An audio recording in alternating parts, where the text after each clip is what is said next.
In the past few decades, the city of Zurich has had a resurgence in population, and as its number of people in the city increases, the demand and need for space grows. The city is nestled between two chains of hills and lays next to Lake Zurich, meaning geographically there isn't much space to expand.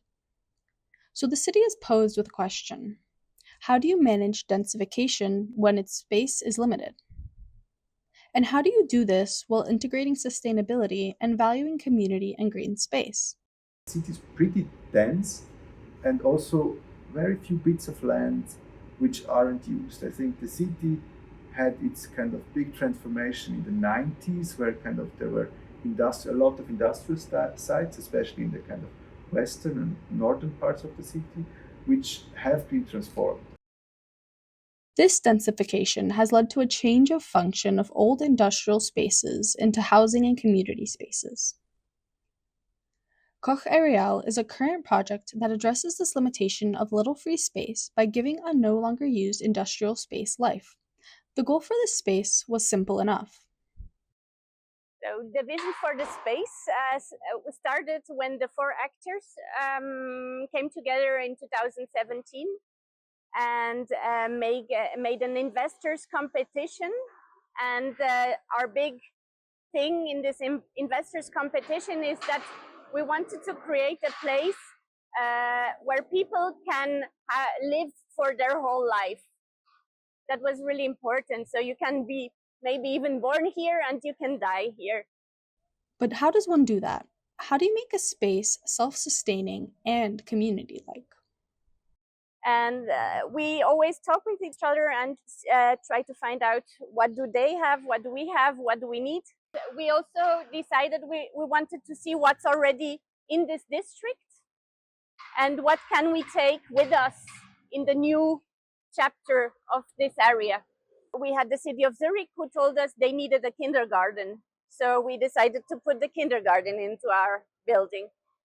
Then we said, well, there's nothing for small children. So our other partners over there, they have a childcare service. So for now, we have a big multi-use building. We have the circus, we have the kindergarten, we have, of course, housing and a lot of different small businesses. For example, pottery, a secondhand store, stuff like that. Outside reusing a space and allowing it to serve the needs of the surrounding community, the space allows for a greater density of people.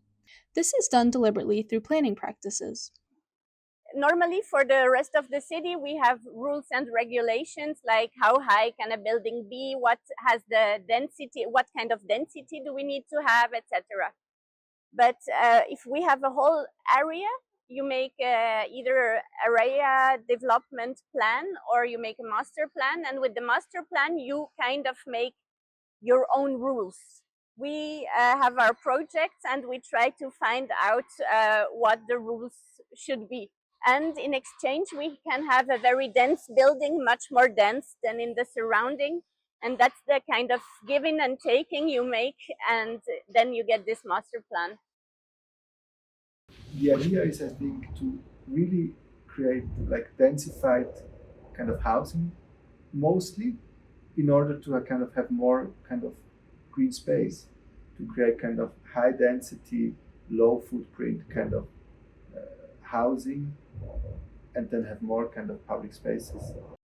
It's very interesting to see this emphasis and integration of green spaces in these revitalizations of space.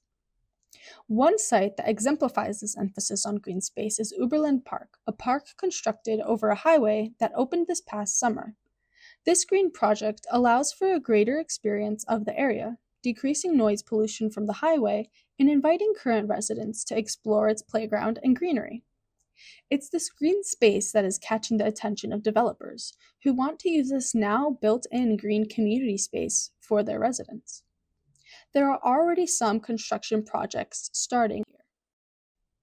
These two sites, while in varying stages of development, have some similar values.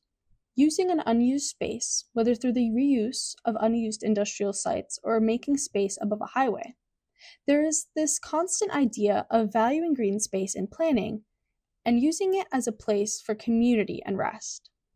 But how do these deliberately planned sites meet these goals? With space being limited, an area needs to have many uses and aim to be uplifting the community. As mentioned, there must be a mix of uses within buildings and a collaboration within the community. From like building kind of surface area wise, living close together, kind of you don't need the car, you can use your bike and stuff. This is, I would say, per se sustainable. This has been for the city, I think, a long-standing guiding principle. And yes, I think the city tried also in the outskirts when it was still kind of had more of these, like, let's say, vacant lots.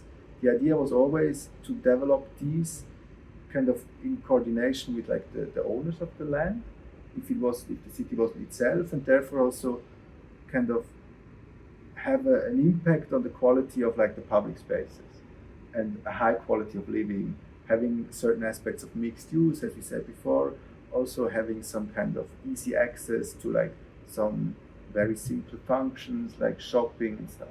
So in this sense, I would say it has always, or this kind of reuse has been with a strong idea of sustainability. Kalkbright, a former tram depot and parking lot, was transformed almost 20 years ago into housing and a community space. It is an example of this reuse of space that holds a variety of uses for the community. It not only serves its residents, but also the broader area and community.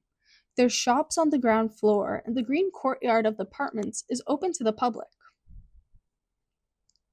Community centers, which are spread all around the city or kind of in strategic locations.